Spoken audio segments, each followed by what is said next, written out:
Well, hello everybody and welcome. My name is Sharon Bonney. I'm the CEO for the Coalition on Adult Basic Education, and it is my pleasure to welcome you to our webinar today. We are going to be introducing our panelists in just a moment, but first I'm going to let you get settled. You can put your name in the chat box, let us know where you're joining from. We have a short video that will play in just a moment. So we'll let you get settled while we're pulling up the video. Thank you.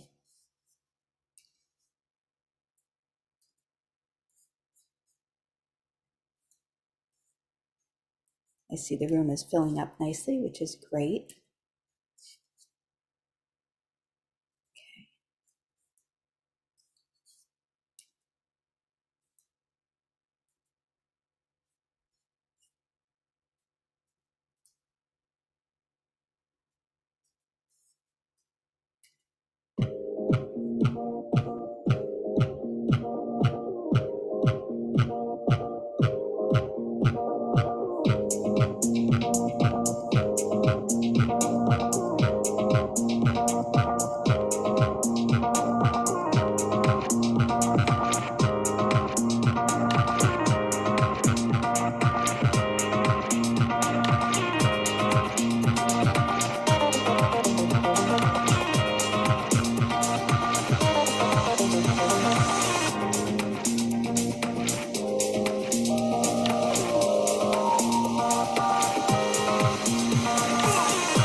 Well, welcome everybody. I am Sharon Bonney, and it's my pleasure to welcome you to today's webinar.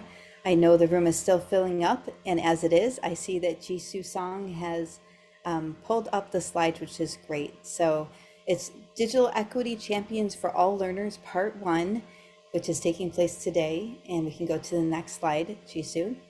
We want to encourage you to register for Part 2 and the pre-conference.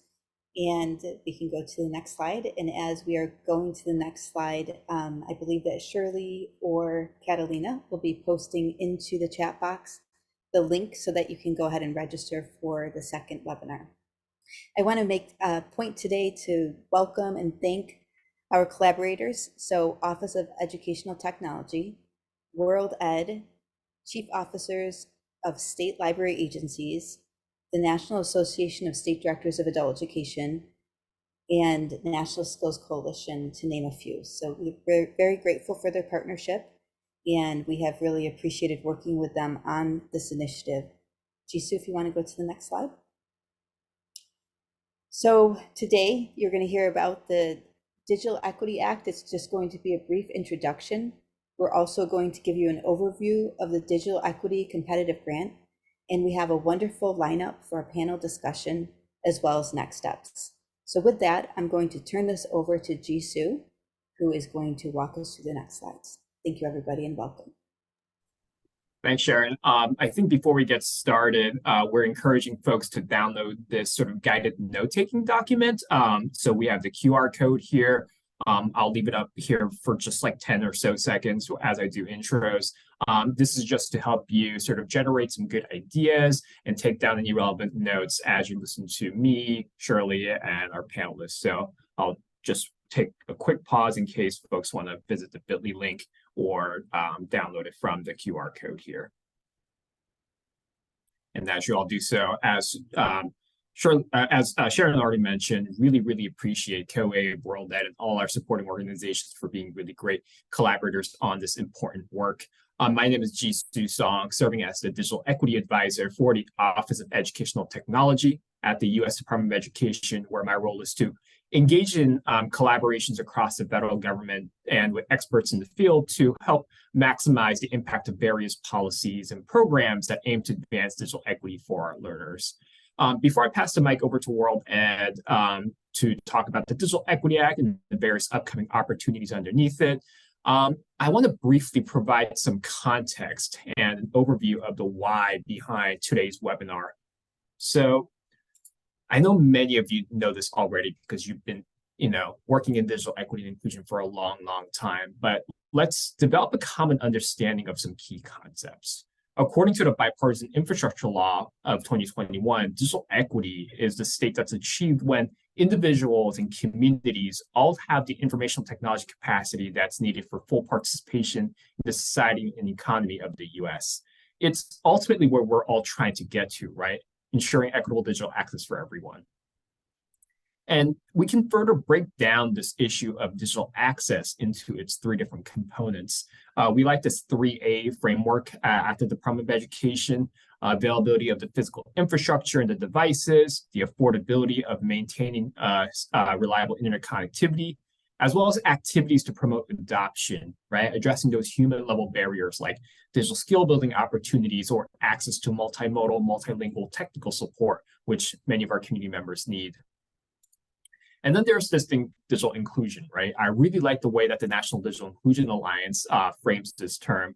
If digital equity is sort of the what, digital inclusion being the how, right? The components that are necessary to meet that goal, from reliable fixed wireless broadband to internet-enabled devices, applications and online content, digital literacy training, technical support, as well as basic awareness of online privacy and cybersecurity practices. So why is digital equity so important? Why are we even talking about this long after the pandemic is over, right? We know that, it sets the conditions that's necessary for at least three really important things that we all care about, right? First is educational equity. We know from research that higher home broadband adoption rates are strongly associated with higher student performance, especially for our students of color. Community health: during the pandemic, just a percentage point increase in broadband access reduced COVID mortality rates by approximately 19 deaths per 100,000. And researchers attribute this phenomenon to the lack of information that some communities had about the pandemic. And then I know the adult learner community, really cares about economic mobility, right? According to advocates from the National Skills Coalition, we know that people who qualify for jobs that require just one digital skill can earn an average of 23% more than those working in jobs requiring no digital skills, and that accumulates into thousands of dollars over the course of the lifetime of that adult learner. And then on top of that, one topic that we can't neglect right now is artificial intelligence, right? AI has a lot of promises for education, from personalizing learning to reducing educator workloads. But efforts to bridge the digital access divide are foundational to all of this capacity, right? And we can consider this issue from three different angles. Home internet access: at the end of the day, a lot of the AI tools that are out there, especially the generative AI tools that are dominating the current discourse, are web-based, right? So without equitable access to reliable high-speed internet from home, we're setting up some communities and some learners to become creators and innovators with this technology and others behind. Second issue is cost. Affordability of an at-home internet subscription matters, but there's another subject I want to bring about. We're already beginning to see some developers offer powerful premium versions of their tools for a fee. Therefore, we're already creating an environment where there's an additional barrier for learners who may not be able to reasonably afford those options. And then digital literacy, we now have to expand our thinking around digital literacy to encompass AI literacy, developing that foundational understanding of how these tools work and how folks can best leverage them to meet their goals in a safe, healthy, and responsible manner. So going back to our main topic of the day, digital equity, what can strategies to advance digital equity, especially in the context of adult education, look like? On our OET Story Engine platform, we've highlighted a few innovators who are already doing this work. You can visit that link at tech.ed.gov/stories. We've highlighted organizations like Mapunawai, who through partnerships with local universities and libraries provides basic digital skill development opportunities and online entrepreneurship programs to Native Hawaiians, especially elderly Native Hawaiian individuals. We have leaders over at Madison Area Technical College in Wisconsin. Their program leaders of their high school equivalency program knew that their institution serves a lot of migrant workers and their families. So they began offering devices free of charge and embedding digital skill building opportunities into the high school equivalency curricula. And on top of that, they provided additional wraparound services from flexible scheduling to childcare. And then Queens Library, the leaders at that institution, they knew that they serve a lot of formerly incarcerated learners. So they began providing devices that are paired with mobile data service to these patrons. They also paired participants up with a navigator to help them use the technology to access various social services and ultimately help them reintegrate back into society. The Digital Equity Act, I know my colleague Shirley will talk about this more in the next section, but this piece of policy really provides a significant lever to move the needle on digital equity. As I already talked about, the bipartisan infrastructure law included a $65 billion package in broadband investments, which are administered through our amazing colleagues over at the Department of Commerce and NTIA. And that act has funded the development and will fund the implementation of some state digital equity plans. And World Ed will dive into some of the policy-related items that you should be aware of during their part in just a bit. But something I want to bring to your attention is that the Digital Equity Act brings particular attention to what they call covered populations, or those that we know from the stories, know from the data, who lack digital access the most. I won't go through each one of them, but I think the adult education sector knows, students and learners aren't explicitly cited on this list, but we know they overlap with every single covered population that's listed, right? From our veteran populations to individuals with disabilities to folks who speak a different language. We know that our education system overlaps with every one of these covered populations that are cited in the bipartisan infrastructure law. And as the Office of Educational Technology's Assistant Secretary, Roberto Rodriguez, emphasized in the blog post last year, the education sector, including the adult education sector, has been leading a lot of different efforts to advance digital equity for many, many years, even before the pandemic, right? So it's absolutely critical that leaders in the education sector get involved with some of the programs and opportunities that will be coming down the road this year. So with that out of the way, I'll pass the mic over to Shirley to continue the discussion about the Digital Equity Act. Thank you. So on one of Jisu's slides about the Digital Equity Act, he talked a little bit about state digital equity planning. And so for those of you who've been staying up to date with the Digital Equity Act, that's happening under the first and second programs, the Planning Grant and Capacity Grant of the Digital Equity Act. But today we're actually just going to focus on the third and final program, the Digital Equity Competitive Grant, and how that's a little bit different from those other two opportunities. Next slide. So what is the purpose of this Digital Equity Competitive Grant?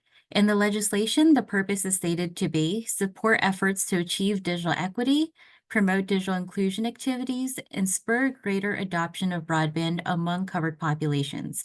So again, going back to those 8 groups of populations that Jisu had listed on his slides. There's some key differences between the competitive grant and the other 2 Digital Equity Act programs. First, the competitive grant is open to both eligible state and non-state entities, and we'll talk about eligible entities in a later slide. Second, the funding for the competitive grant, as the name implies, it is competitive funding instead of formula funding, and the funding will last for 4 years. Next slide, please. So currently we expect the Notice of Funding Opportunity, or the NOFO, to come out between summer and September of this year, 2024.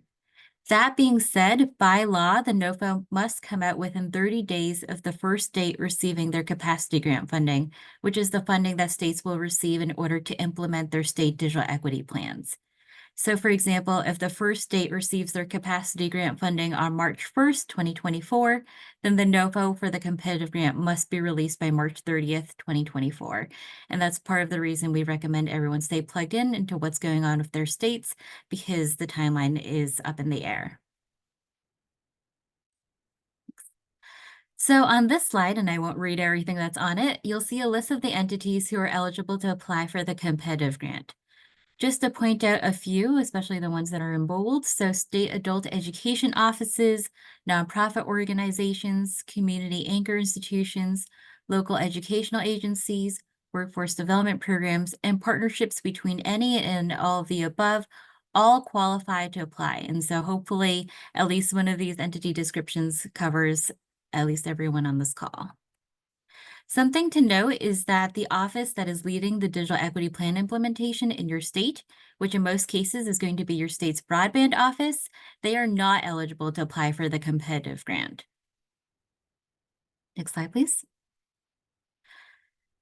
What activities are allowable under this grant? So broadly speaking, all digital inclusion activities for covered populations, including individuals with a language barrier, aka our adult learners, are allowable.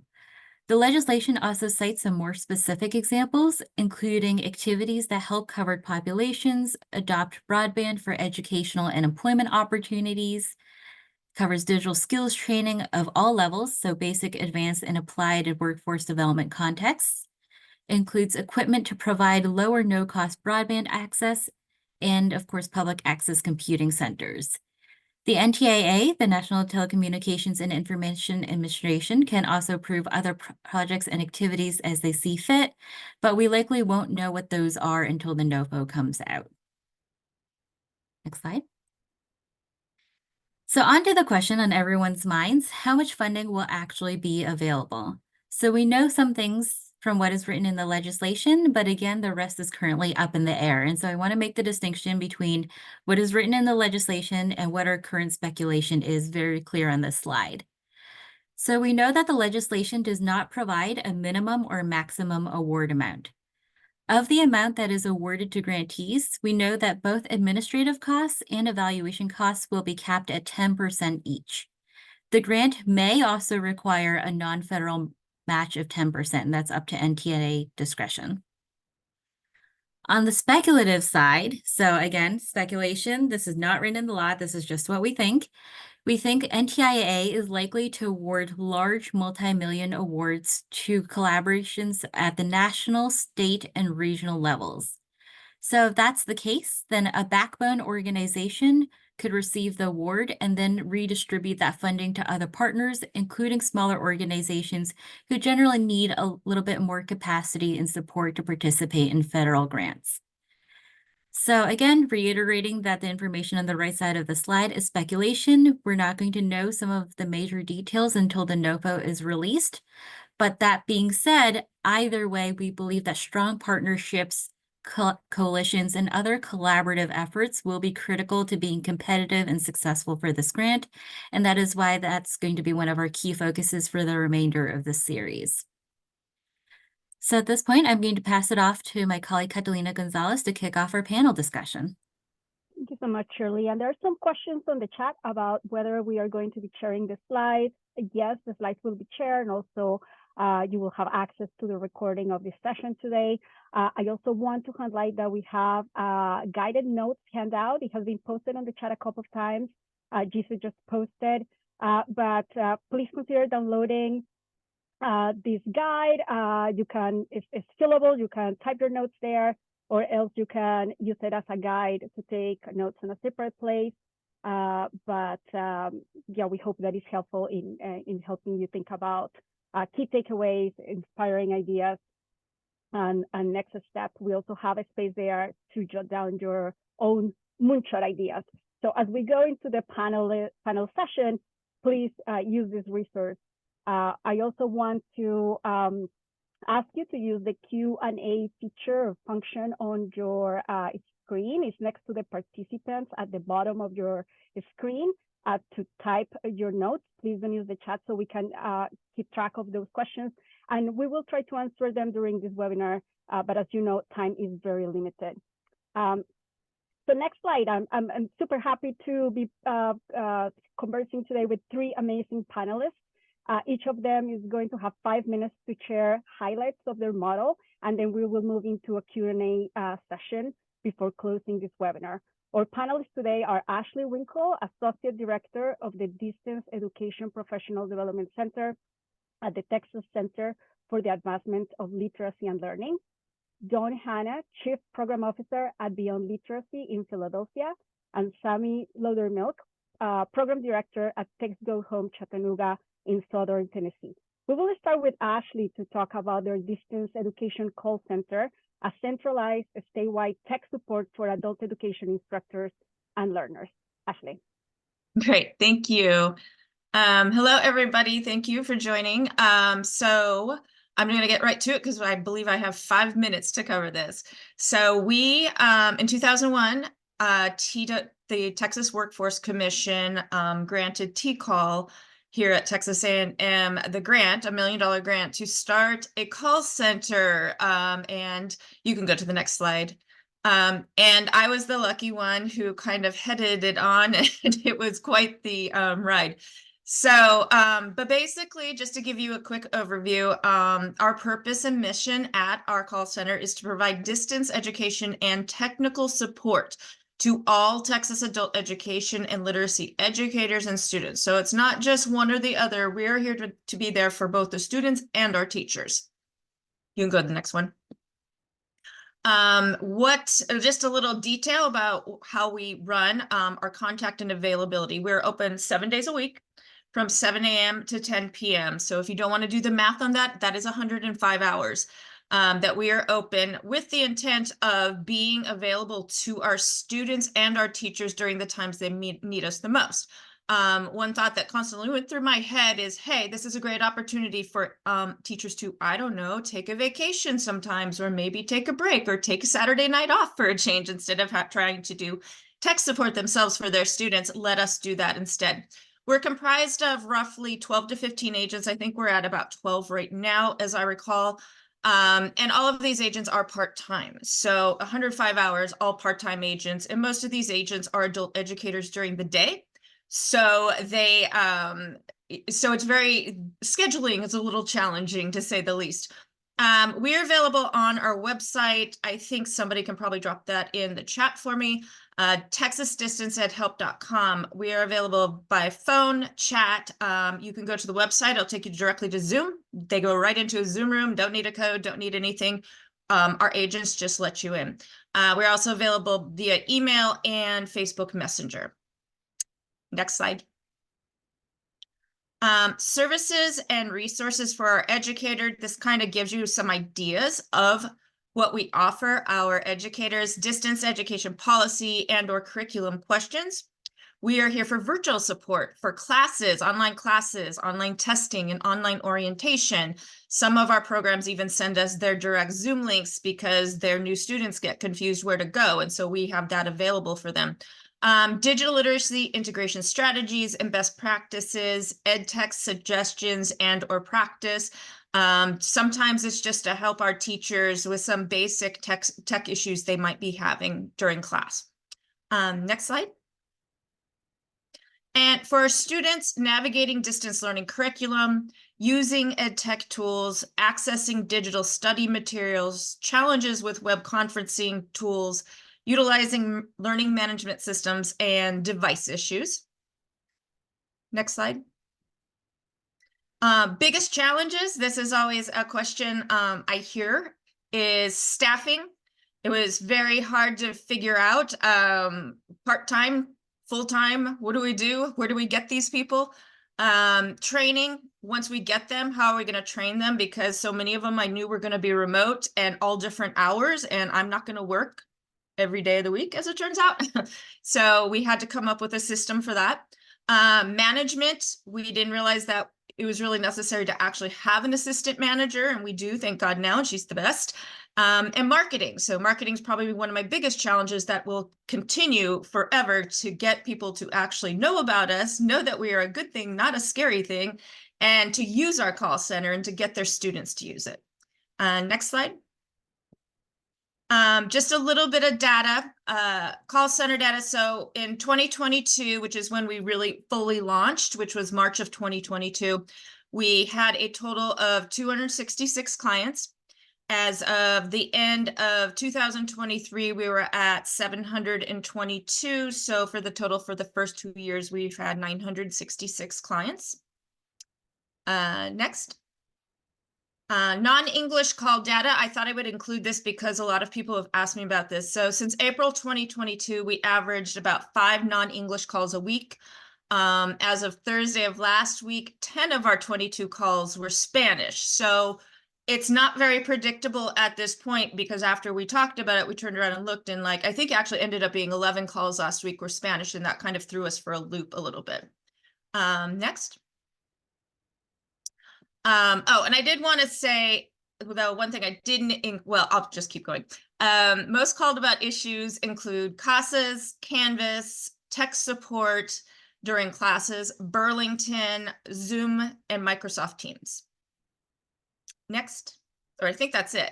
Yeah, the only other thing I was going to say quickly was our highest month, I thought I included it, but I guess I didn't. Our highest month was in, I believe, October. We hit 99 callers and we resolved 112 tickets, I believe. And we're not going to quite meet the goal of 100 this month, but I think we're going to do it next month. Okay, that's it. Thank you. Thank you, Ashley, so much. Amazing work, and you're receiving all sorts of applauses and celebrations on the chat. So thank you for sharing that. Awesome, thank you. I am going now to invite Dawn to discuss their Title II program and their partnership with the City of Philadelphia, a collaboration that has enabled them to provide digital navigation services to city residents, facilitating connections to adult education opportunities through a city-wide network, and offer digital literacy workshops at public assets such as parks and recreation sites. Dawn, the stage is yours.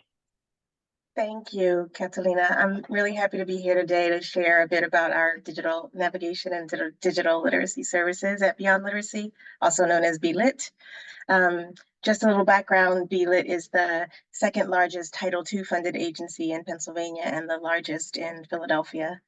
The Department of Ed contracts 3 agencies in Philadelphia, Title IIs, to enroll more than 1,800 adults per year, and BLIT is contracted to enroll about 1,100 of those 1,800. So, next slide. Next, thank you. The majority of the folks that BLIT serves are members of Philadelphia's most vulnerable communities, as shown here. And of course, these identities, as mentioned earlier, often intersect. So you'll have, low-income ELLs or justice-impacted older adults, for example. Next slide, please. We use a portion of our Title II grant to purchase a small number of devices for learners and to fund a staff person who largely supports instructors and tutors in integrating digital literacy into instruction. But with about 85% of our adult learners needing, wanting, or choosing remote instruction through our HighFlex model, and a large population in the city also needing digital literacy and access support, we've leaned heavily on key partners in the city. These partners include organizations like United Way and Philadelphia's Digital Literacy Alliance, which have made it possible for BLIT to support connectivity and provide devices to eligible residents since the early days of the pandemic, and also assisted with getting the word out about our services. So you can see on this slide on the right, there's a public transportation kiosk that promoted the launch of digital literacy services in rec centers throughout the city that began when things started opening up post-pandemic. Next slide. In addition to the community partners I just mentioned, BLIT also has engaged corporate partners. Primary example would be Comcast, which had been a supporter of the CLC for years, and then increased support in the early days of the pandemic, and has since 2021 donated over 700 devices for BLIT's digital navigation and education programs. Next slide. This one shows a glimpse of what's resulted from all of the support for our digital literacy programming over the last year. So by the end of 2023, 320 devices, support for hundreds of community members, North Star certifications, and more than 1,000 families connected. Next slide, please. Our newest resource at BLIT has added support for digital access through our mobile learning lab. We were able to purchase and repurpose an old school bus with seed money from Philanthropitch, a national fast pitch competition that had been based in Philly for a few years. I hear it's now in Texas, so folks in Texas, take note.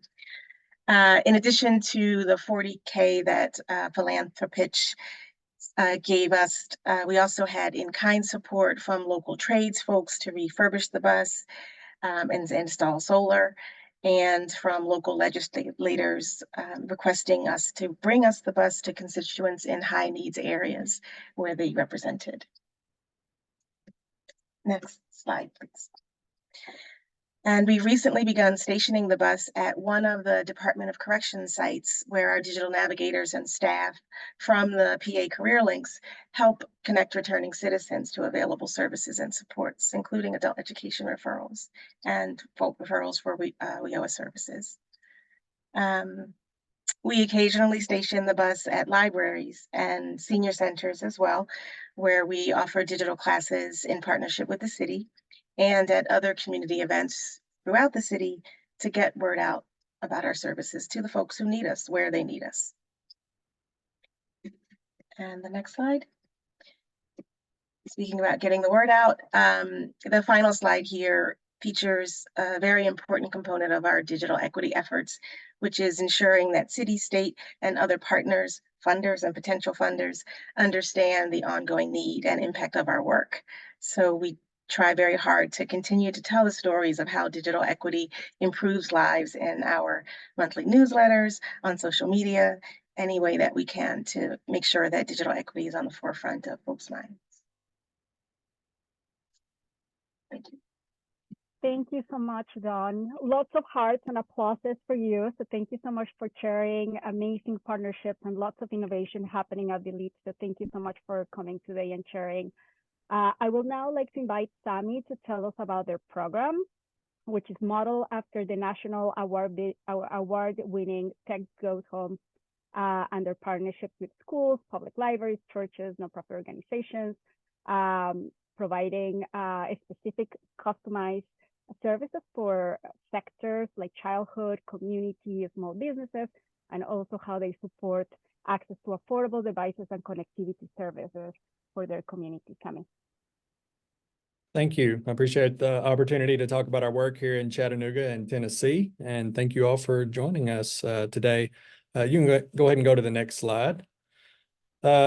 We are a digital skills training organization. It is a train the trainer program. So we work with schools, churches, and other nonprofits across our community to provide these digital skills classes. It's a 15-hour class. Upon completion of the 15-hour class, individuals get a brand new device, typically a Chromebook. However, we do have classes that offer iPads and PC laptops as well.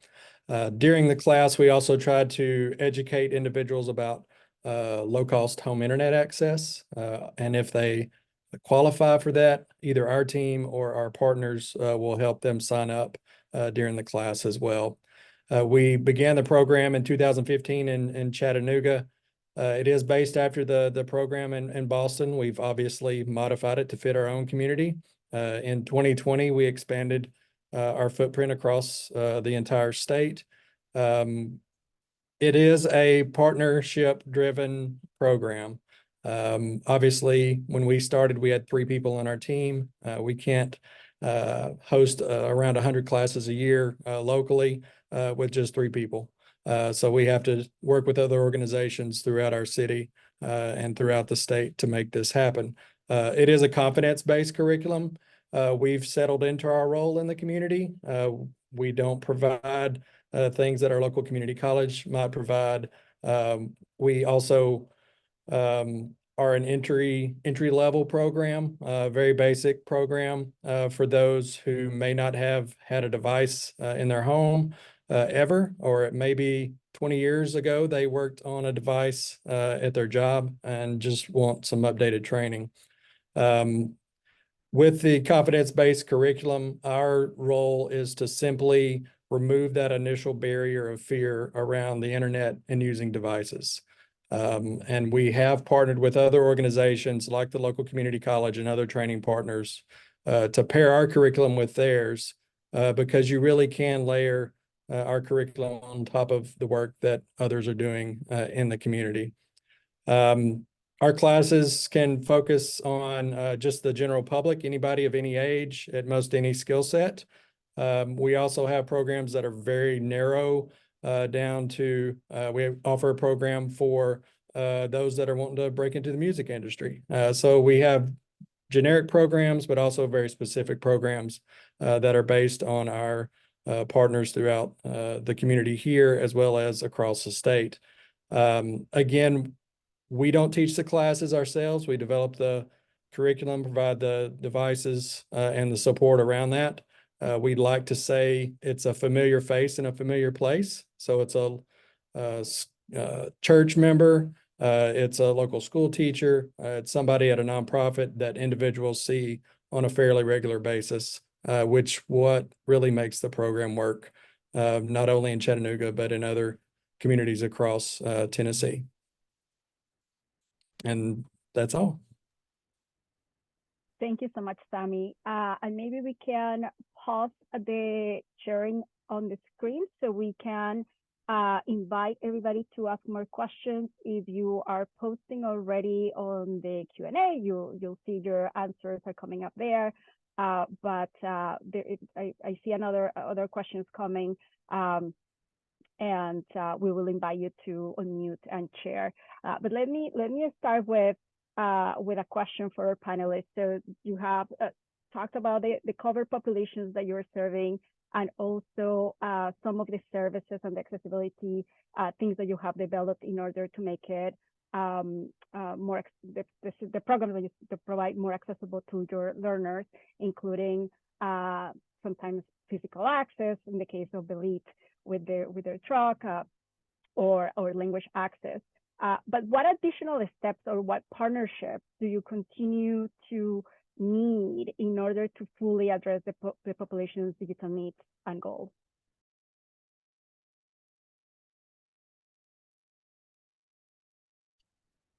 And this goes to anybody. You just want anybody to answer? Yes. Okay. Does anybody want to go first? Okay, I will. So I feel like we have a need for partnerships pretty much across the state. But mostly our need is really the programs themselves. I mean, our partnerships is really with the programs themselves. And then to take it a step further, it's with getting to know the teachers themselves, because it's our teachers who have really helped us more than anybody else has. In particular, there's some that are just big advocates of ours. But getting to those teachers is very challenging because most of them are part-time and they don't have time to follow me on social media for some reason, and they don't have time to attend all of my webinars that I keep trying to promote it. And so we found that we literally have to partner up with the programs enough to the point that they let us come to them and get and basically just let them know that we're here and that we're here to help them. I'll jump in if that's okay. I think in Philly, what we see now is we have a tremendous need for help at this front end, getting folks assessed. A lot of our assessments, the preference is to assess remotely, which requires quite a bit on the intake team for our adult education services. for digital literacy services, those that are targeted toward non-native English speakers are hard to come by. And so partners who could provide that would be well wanted, well received in Philly for sure. Yeah, and I think I briefly mentioned during my short presentation that our program is built on partnerships. And while we are very involved in our local community, there are organizations that are far more entrenched than we are. And so we value that, and we realize that they have an audience of their own. And it really allows us to expand into communities that we would not be able to otherwise. Thank you, Olin. So we're talking about partnerships, how important they are, how critical they are. But do you have any pro tips on how to start building those relationships? It's easier said than done. So maybe, Sammy, can we start with you? Sure thing. When we first started the program, we only offered 3 types of Tech Goes Home classes. We kind of stair-stepped into what we look like today. And a lot of that is based on the needs of our partners. We continually survey our participants, our trainers, as well as our partners to see what the needs are beyond what we are currently offering. And so when you see a Tech Goes Home class for the arts, we've worked with a local arts organization to develop that. And that the same goes with our other types of curriculum. Thank you. Ashley, go ahead. I'm sorry, I was answering a question. Can you repeat the question? Yes, so we talk about partnerships, but how do we go about building these partnerships? Do you have any pro tips? Well, that's what I've spent the last year trying to figure out. We started a roadshow and started promoting it like crazy. So we called it the Distance Education Call Center Roadshow. It started with the idea that this is before I got promoted, when I lost my partner. Michelle Vick left me. But before that, we kind of had this idea that I was going to go, just put my focus on getting out there myself and presenting. And we got so many requests that was not going to happen. So what I've had to do instead is have a lot of my call center agents are doing it now instead in my place. So literally it's presentations. And I also offer, we also offer a 3-hour training that kind of integrates our entire center, which is distance education, along with the call center. But it's usually just having them see it, get their hands on it, see our amazing agents and how talented they are, and that we are here to help. And it's not just another thing for our teachers to do. That is the key to everything. The second they see it, it's like, oh, all of a sudden our numbers will go up. But we still, we've got, I think, like 70,000 students, I think, in Texas, and we're not hitting nearly that. And so we're trying, and we're also going to be starting a huge campaign this year, social media campaign we're hoping it's going to get our exposure up and get us to the students who are on social media as well. Great tips. I would say ditto. I think the other things that I might add is start with those partners you have, like leverage your networks. I'm channeling Kimmel, our CEO, in my head. It's like, go out there, don't be afraid to ask. Our support for initial digital remote services came through board members and employers of board members who donated devices early on in 2020. Small grants, wild things like philanthropitch, things that we hadn't done in the past, not to be afraid to look for potential partners and funders that way, responding to those RFPs. And I think the last thing I would say is be a really good partner. If you want to have strong partnerships, be a great partner. Do everything that you can to keep your promises. If something was proposed and it's not working, engage with your partners to brainstorm solutions. Don't get stuck in how you were doing things. I think that is what I hear is one of the things that saved our partnership with the city and the centers where we offered digital navigation services. Initially were rec centers, and it wasn't going well, and lots of things. It's complicated, but in the end, we shifted to new locations, partners on board with it, and they listen to the folks who are on the ground giving insight and intel, And so flexibility and being a great partner, show strong data, give them what they asked for, give them what they paid for, give them what they need, and you will have great partnerships.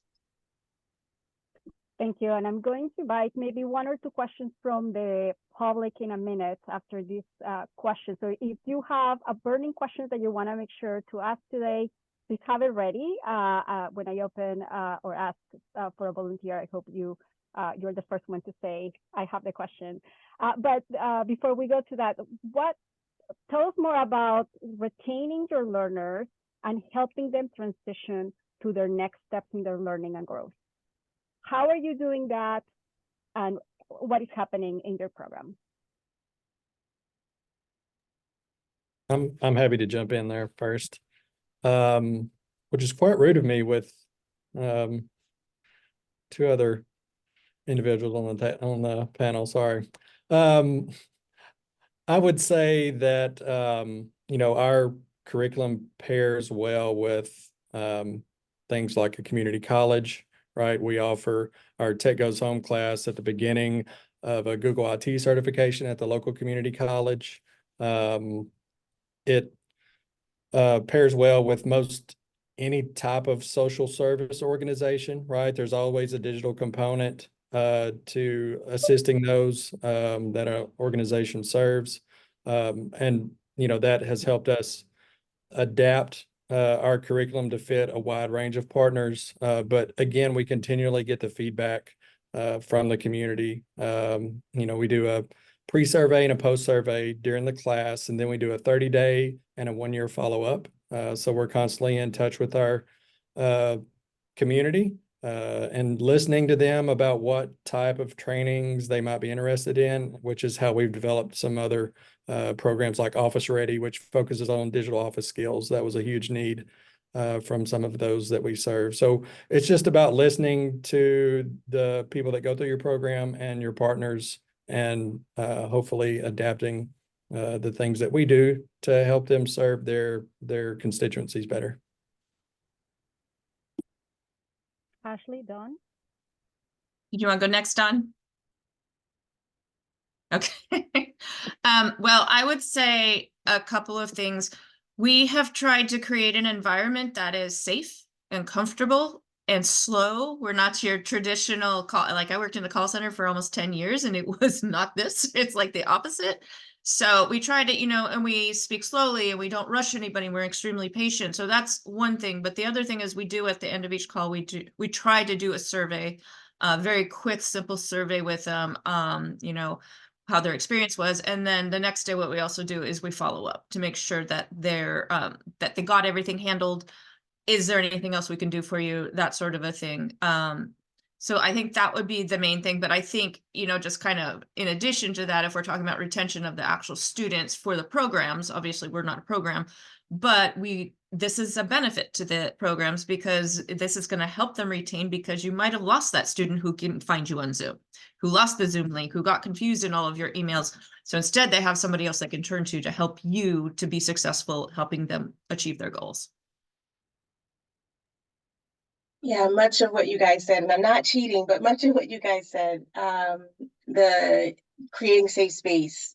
One of the first things we think about is, do people feel safe when they come to us? Are they well received? Is it a pleasant experience for them? Because they'll come back. The second thing is, making sure that we understand and they understand what they already know, where some of the gaps are, where skills are needed to be developed, that we can identify those and then, place them in a place where, again, they're at the right level, they're receiving the service they need, they're getting exactly what is targeted to them. And then, the third thing would be just, I guess, reassessing at the end of that period where you tried some interventions and making sure you understand that they have mastered it, and provide support all along the way. We have, case management support for folks.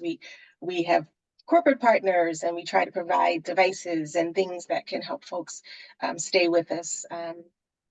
In terms of transitioning, communicating with those partners, regular team meetings, we know, where services are available, what classes are open, that fit this person and communicate regularly to transfer people to those classes. And our digital navigators and our instructors, our digital literacy specialists, these guys all work very closely together to make sure that we've all got the same information, can share that with the learner, can get them what they need and keep them with us, or transition them out if that is the goal. Thank you so much. Great answers. And there is a question on the Q&A that I want to bring to this group. So Nancy's asking, the funding may help to get the digital service started or going for the next few years, but how do you build sustainability? I was reading where it says who foots the bills. Well, I'm going to try to answer this. Well, we are $1 million grant, but we get each year, I think how this goes, and Deb can correct me or Lori can correct me if I get this wrong, but each year at the end of our year, which is December, end of December, we renew our grant for up to 5 years, and then we will reapply for it. So who funds us? Who foots the bill? That would be TWC, Texas Workforce Commission. I think that answered the question. Yeah, apply. I mentioned it previously. Apply. We apply for funding wherever we can, and also, access in-kind things at lower costs, and also contribute to our match wherever possible.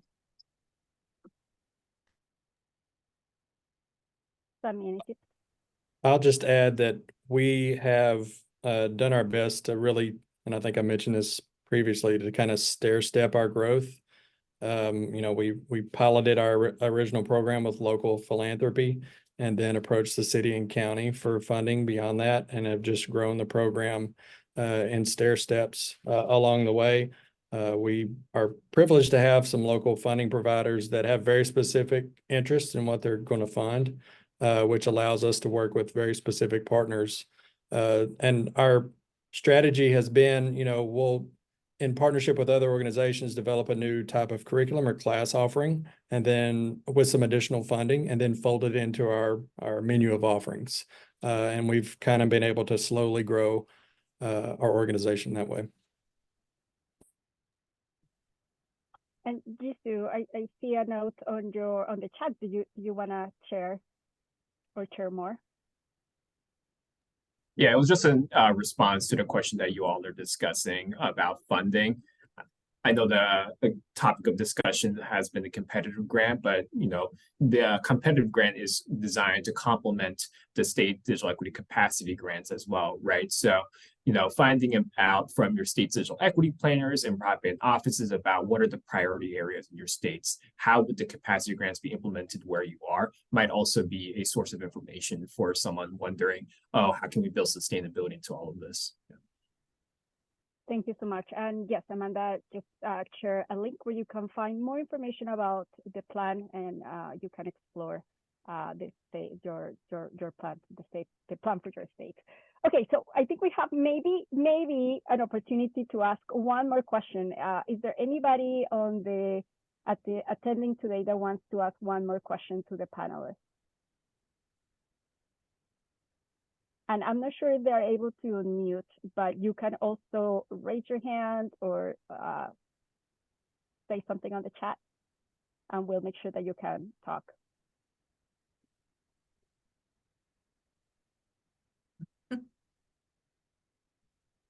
Okay, so it doesn't look like we have more questions, but if you can still go to the Q&A and ask for more questions.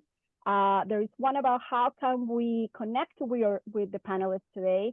So panelists, if it's okay for others to connect with you directly, I will invite you to please add your information on the chat so everybody can have it. Thank you all so much for participating today, sharing about your programs, your innovations, great ideas. You are great possibility models. And we know that this is barely enough time to really learn and share and explore the richness of your models. So we know that this is just the beginning of a conversation that needs to continue. So I'm going to close this panel session, and I'm going to pass it to Sharon to tell us about next steps. Thank you all. Great. Thank you so much to our wonderful panelists. We really appreciate it. Thank you to World Ed for helping to coordinate all of that. I'm launching right now our end of session poll. We would love for you to take a minute to let us know if it met, exceeded, or did not meet your expectations. So while that's going, I just want to encourage everybody to register for that next workshop that is taking place on February 28th. I do want to mention that today's workshop had 1,011 people registered. So we're expecting to see a great turnout next time as well.